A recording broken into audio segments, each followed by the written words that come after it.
Assalamualaikum warahmatullahi wabarakatuh. Saya Rozatun Nafisa dari ALKS 3C. Sebelumnya, saya ingin menjelaskan tentang akuntansi kas. Yang pertama adalah aset. Aset adalah sumber daya yang dikuasai oleh OPZ sebagai akibat dari peristiwa masa lalu dan dari mana manfaat ekonomi di masa depan diharapkan akan diperoleh OPZ. Aset merupakan unsur utama dalam semua aktivitas kegiatan suatu entitas syariah dalam menjalankan dan menggerakkan aktivitas organisasi. Pengakuan aset dalam laporan posisi keuangan kalau besar kemungkinan bahwa manfaat ekonominya di masa depan diperoleh OPZ dan aset tersebut mempunyai nilai atau biaya yang dapat diukur dengan andal. Pengukuran aset dapat menggunakan dasar pengukuran berikut ini. 1. Biaya historis adalah aset dicatat sebagai pengeluaran kas atau setara kas yang dibayar atau sebesar nilai wajar dari imbalan atau consideration yang diberikan untuk memperoleh aset tersebut pada perolehan. 2. Nilai wajar, jumlah yang dipakai untuk mempertukarkan suatu aset antara pihak-pihak yang berkeinginan dan memiliki pengetahuan memadai dalam suatu transaksi wajar. OPZ menyajikan aset ke dalam dua kelompok, yaitu aset lancar dan aset tidak lancar.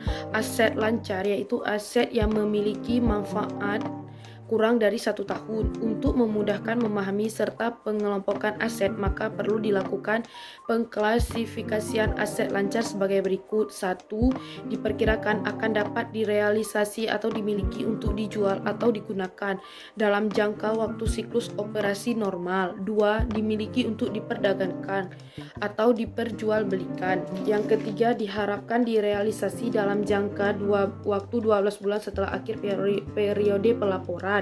4. Aset merupakan kas atau setara kas, kecuali setter disebut dibatasi pertukarannya atau penggunaannya.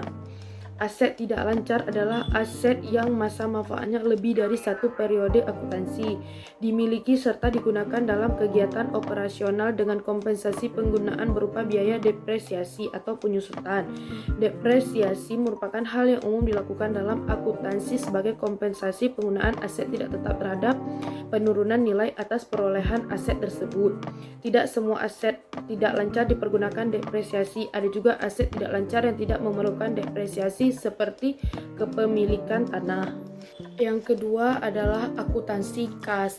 Kas adalah mata uang kertas dan logam baik rupiah maupun valuta asing yang masih berlaku sebagai alat pembayaran yang sah. Adapun kriteria dan penjelasan tentang akuntansi kas sebagai berikut. 1. Dalam pengertian kas termasuk kas besar, kas kecil, kas dalam aplikasi tertentu, dan kas dalam perjalanan. 2. Mata uang rupiah yang telah dicabut dan ditarik dari peredaran tidak berlaku sebagai alat pembayaran yang sah sebagaimana ditetapkan oleh ketentuan yang berlaku. Mata uang dimaksud tidak termasuk dalam pengertian kas dan disajikan dalam aset lain-lain. 3. Tidak termasuk dalam pengertian kas adalah emas batangan, uang logam yang diterbitkan untuk memperingati peristiwa nasional, dan mata uang emas. Selanjutnya adalah perlakuan akuntansi pengakuan dan pengukuran. Transaksi kas diakui sebesar nilai nominal yang diterima atau dibayarkan. PSAK 109 paragraf 11 zakat yang diterima dari muzaki diakui sebagai penambah dana zakat sebesar nilai yang diterima. Kas disajikan pada urutan pertama dalam aset. A. Ilustrasi jurnal. 1. Pada saat penerimaan kas, contoh penerimaan zakat dalam bentuk uang tunai. 2. Pada saat pengeluaran kas, contoh penyaluran zakat, DB penyaluran zakat sampai fakir miskin. 3. Pada saat mata uang rupiah ditarik dan dicabut dari peredarannya, DB aset lain-lain. Pengungkapan perlu dilakukan terhadap beberapa hal terhadap transaksi yang telah diakui dan diukur sebelumnya. Hal-hal yang harus diungkapkan antara lain: 1. Rincian jumlah kas. 2. Jumlah kas dalam bentuk kas elektronik. 3. Jumlah kas dalam bentuk mata uang digital dan sejenisnya. Dan yang ketiga adalah akuntansi kas dalam valuta asing. Kas dalam valuta asing adalah mata uang kertas asing, uang logam asing, dan travelers cheque yang masih berlaku yang dimiliki OPZ. Kas dalam valuta asing yang dimiliki oleh OPZ harus memperhatikan hal-hal berikut. 1. Kas dalam valuta asing yang dapat dimiliki oleh OPZ sesuai dengan peraturan yang berlaku. 2. OPZ dapat memiliki kas dalam valuta asing hanya dalam rangka penerimaan atau penyaluran donasi dari atau ke luar negeri dan simpanan di bank dalam bentuk valuta asing. 3. Saldo mata uang kertas dan logam asing yang sudah tidak dapat digunakan sebagai alat tukar namun masih dapat ditukarkan ke bank sentral negara penerbit disajikan dalam pos aset lain-lain sebesar nilai nominal dikurangi dengan taksiran biaya repatriasi. Perlakuan akuntansi, pengakuan dan pengukuran sebagai berikut. 1. Mata uang asing diakui sebesar kurs transaksi yang berlaku pada tanggal perolehan. 2. Pada setiap tanggal pelaporan mata uang asing harus dilaporkan sesuai dengan kurs tengah Bank Indonesia yang berlaku pada tanggal pelaporan. Kurs tengah adalah kurs transaksi jual ditambah kurs transaksi beli mata uang asing Bank Indonesia dibagi 2. 3. Selisih antara nilai tercatat mata uang asing berdasarkan kurs tengah Bank Indonesia pada tanggal pelaporan dengan nilai tercatat sebelumnya diakui sebagai penambah atau pengurang dana zakat atau infak atau sedekah atau amil sesuai dengan jenis dananya. Kas dalam valuta asing disajikan dalam pos tersendiri dan harus dibuat catatan atas kas dalam valuta asing dengan kurs yang tengah dijadikan acuan dalam pengakuan dan pengukuran aset. Berikutnya adalah hal-hal yang harus diungkapkan dalam transaksi yang berkaitan dengan valuta asing antara lain 1. Rincian mata uang asing 2. Jumlah nominal masing-masing mata uang asing 3. Jumlah selisih kurs pada akhir periode yang diakui ke masing-masing dana zakat, dana infak atau sedekah, dan dana amil.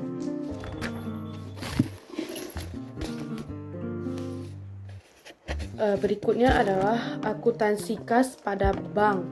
Kas pada bank adalah penempatan atau tagihan atau simpanan milik OPZ pada bank untuk menunjang kelancaran aktivitas operasional atau dalam rangka memperoleh keuntungan.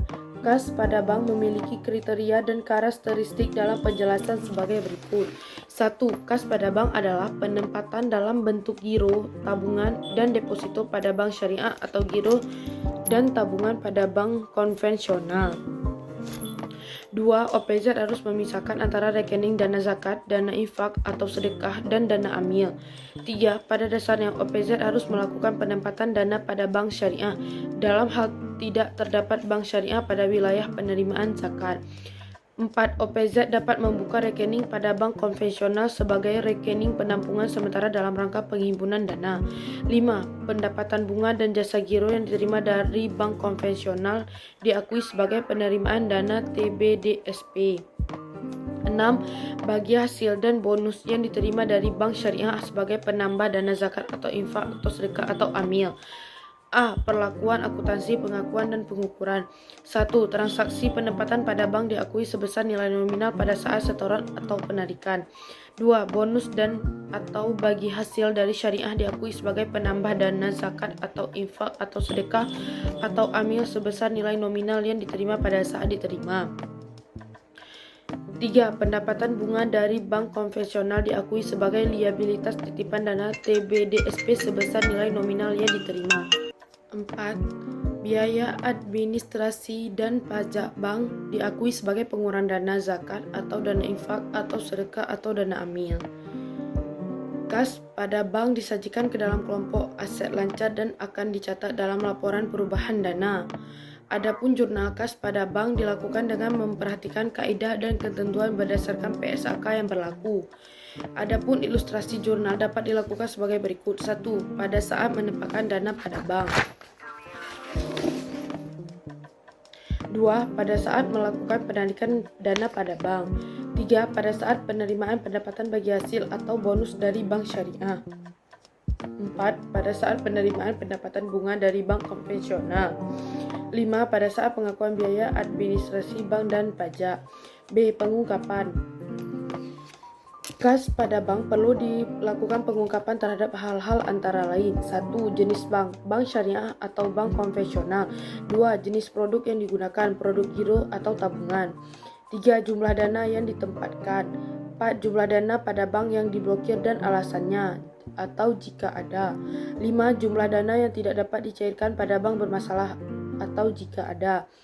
Berikutnya adalah akuntansi piutang bergulir. Definisi. 1. Pinjaman bergulir adalah pemberian piutang kepada mustahik dalam bentuk piutang kad untuk membiayai kegiatan usaha atau keperluan mustahik lainnya dengan suatu akad dan jangka waktu tertentu. 2. Kad adalah pinjaman yang diberikan kepada orang yang memerlukan tanpa mengharapkan imbalan.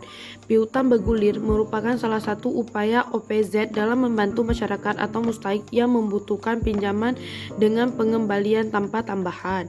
Adapun ketentuan dan penjelasan yang berkaitan dengan piutang bergulir sebagai berikut. 1. Dalam rangka pendaya gunaan fakir miskin, OPZ dapat menyalurkan dana dalam bentuk program dana bergulir dengan skema akad kad. 2. Dalam hal penerima dana bergulir mengalami penurunan kemampuan dalam mengembalikan dana, maka OPZ membentuk penyisihan penurunan nilai. Berikutnya adalah perlakuan akuntansi, pengakuan dan pengukuran. 1. Dana zakat yang diserahkan kepada mustahik non-amil dengan keharusan untuk mengembalikannya kepada amil belum diakui sebagai penyaluran. 2. Penyaluran dana infak atau sedekah kepada penerimaan akhir dalam skema dana bergulir dicatat sebagai piutang infak atau sedekah dan tidak mengurangi dana infak atau sedekah. 3. Penyisihan penurunan nilai dana bergulir diakui sebagai beban penyaluran dana infak atau sedekah atau dana zakat. Adapun penyajian yang dapat dilakukan sebagai berikut. 1. Piutang bergulir disajikan pada pos piutang bergulir secara terpisah dengan piutang lainnya. 2. Penyisihan penurunan nilai piutang bergulir disajikan sebagai pos lawan atau kontra akun piutang bergulir.